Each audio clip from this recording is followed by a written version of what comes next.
QC Pride. Unfortunately, hindi na natuloy yung event. The event was discontinued. It was canceled. When we arrived there, sayang. Yeah, unfortunately, we weren't able to see everybody there. Ayun, and sobrang traffic din. So, sobrang nahirapan kaming pumunta ng QC Circle. So, sayang, we weren't able to see you guys, especially those who came to the Levi's booth. I'm really, really sorry. I hope to see you soon though. Sayang, they had to stop operations because of the heavy rain.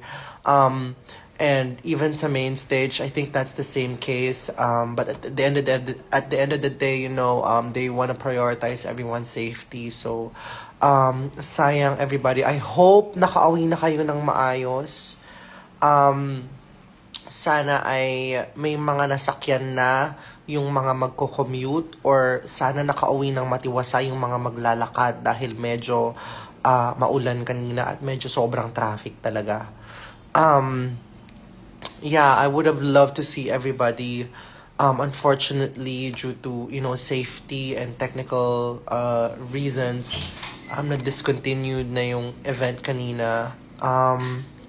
Yeah, sayang. We were planning for a very fabulous performance. We were ready for it, but sayang, unfortunately, we weren't able to do that. But we're gonna be doing it in some other venues na lang for my shows. But yeah, I hope everybody is safe and happy Pride. Ako ay nagtanggal na ng makeup. I just got out of the shower. Because I was in drag since, I don't know, 1 p.m. sa loob ng car.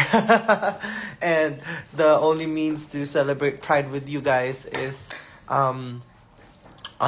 kumaway sa window ko when you guys were doing the march, or like going to the venue, or like outside the venue.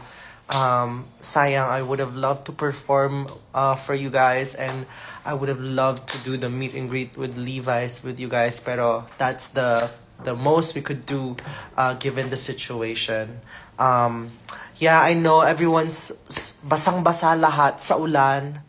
I'm pretty sure dadami pa tayo dahil dyan. Yeah. Sana okay pa kayo. Magpahinga kayo ng maayos tonight. Kumain kayo ng masarap. Ako, nagluto kami ng pancit canton. Kasi talagang gutom na ako. At, yeah, parang ngayon pa lang ako kakain after brunch, or like after breakfast. Ayun, magsasamgyup kami after nito kasi kailangan ko ng madaming pagkain. Magpahinga kayong lahat, and I will see you guys very, very soon. And keep safe. I will be in Rampa tomorrow with La Grande. It's our second show. So we will shower all this energy there. Lahat ng mga hindi namin na i-perform, lahat ng mga hindi namin na i-perform na energy, ilalagay namin doon for you guys. Ayun, kasama ko yung mga dancers ko kanina. Sayang, sobrang prepared kami for the performance. Ang ganda pa naman sana ng performance namin. But, hindi yun yung importante. Ang importante ay maging safe tayong lahat. At, walang masaktan sa event. Ayun.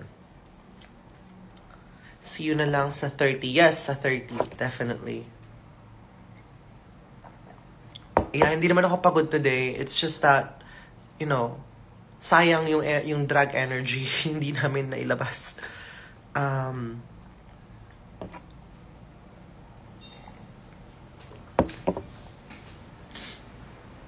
Okay. Okay. Goodbye, everybody. We're going. Mag-ingat kayo. Maraming salamat. Yeah. Bye-bye. Thank you so much. Paalam.